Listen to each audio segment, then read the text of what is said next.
வணக்கம் மக்களே. சட்டமன்றம் கேட்கப்பட்ட தகவல் ஒன்று வெளியாகுள்ளதாம்.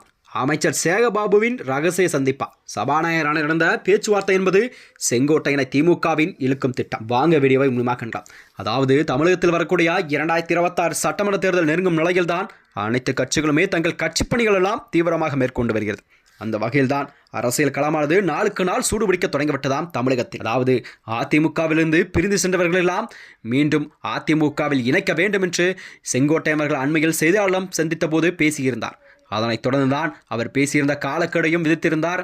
இந்த நிலையில்தான் அவர் எடப்பாடி அவர்களால் கட்சியிலிருந்து அனைத்து பொறுப்பிலிருந்தும் அவர் கண்டிப்பாக நீக்கப்பட்டு விட்டார். அது மட்டுமின்றி அதிமுகவிலிருந்து பிரிந்து சென்ற OPS, டிடிவி தினகரன், சசிகலா ஆகியோரெல்லாம் மீண்டும் கண்டிப்பாக அவர்களை அதிமுகவில் இணைக்க வேண்டும் என்று அவர்களெல்லாம் பல முறை வலியுறுத்தி வந்ததாக கூறப்படுகிறதாம். இந்நிலையில்தான் செங்கோட்டையன், OPS, டிடிவி தினகரன், சசிகலா ஆகியோரெல்லாம் நால்வரணியாக செயல்படுவார்களா அல்லது புதிய கட்சி தொடங்க போகிறாள் என்பதே மக்களிடம் ஒரு கேள்விக்குறியாகவே இருந்து வருகிறதா. இந்த நிலையில் தான் நேற்று அண்மையில் செங்கோட்டையன் தனது MLA பதவியை ராஜினாமா செய்துவிட்டு இருக்கிறார் என்ற நிலையில்தான் அரசியலிலே ஒரு பெரிய எதிர்பார்ப்பெல்லாம் நிலவிக் கொண்டிருக்கிறதா.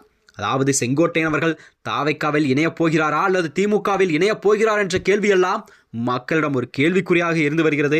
முன்னாள் அமைச்சரான AK செங்கோட்டையன் அவர்கள் இன்று அதாவது சென்னை தலைமைச் செயலகத்தில் சபாநாயகர் அப்பாவு முன்னிலையில் நேரில் சந்தித்து தனது சட்டமன்ற உறுப்பினர் பதவியை ராஜினாமா செய்திருக்கிறார். அதாவது தமிழக வெற்றி கழகத்தின் இணைவுள்ளதாக தகவல் எல்லாம் வெளியான நிலையில்தான் ராஜினாமா செய்ய வந்த செங்கோட்டையனை அமைச்சர் அதாவது PK சேகர்பாபு அவர்களும் சபாநாயகர் அறையிலே சந்தித்து பேசினாராம்.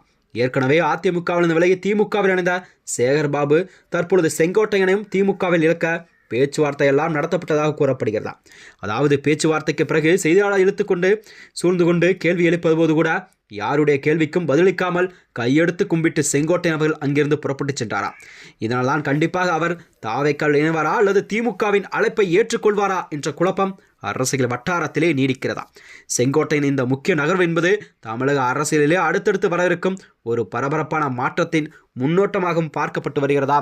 இதனைத் தொடர்ந்துதான் வருகின்ற 2026 சட்டமன்ற தேர்தலானது கண்டிப்பாக செங்கோட்டையன் அவர்கள் யாருடன் கண்டிப்பாக அவர் இணையப் போகிறார் என்பது மக்களிடம் ஒரு கேள்விக்குறியாகவே இருந்து வருகிறதா.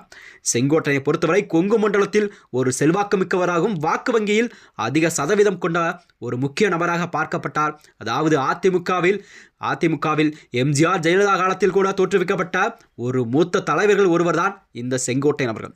இந்த செங்கோட்டையன் தனது MLA பதவியை ராஜினாமா செய்துவிட்டு இருக்கிறார் என்றால் கண்டிப்பாக அவர் யாருடன் கண்டிப்பாக எந்த கட்சியில் இணையப் போகிறார் என்பது மக்களிடம் ஒரு கேள்விக்குறியாகவே இருந்து வருகிறதா. செங்கோட்டையனை பொறுத்தவரை செங்கோட்டையன் கண்டிப்பாக தாவைக்க இழந்தால் அவருக்கு முக்கிய பொறுப்புகள் எல்லாம் வழங்கப்படும் என்று தாவைக்க தலைமையிலிருந்து செய்திகள் வெளிவருகின்றன. மேலும் இது போன்ற வீடியோக்களை தெரிந்து கொள்ள நமது சேனலை மறக்காமல் சப்ஸ்கிரைப் செய்து கொள்ளும். நன்றி, வணக்கம்.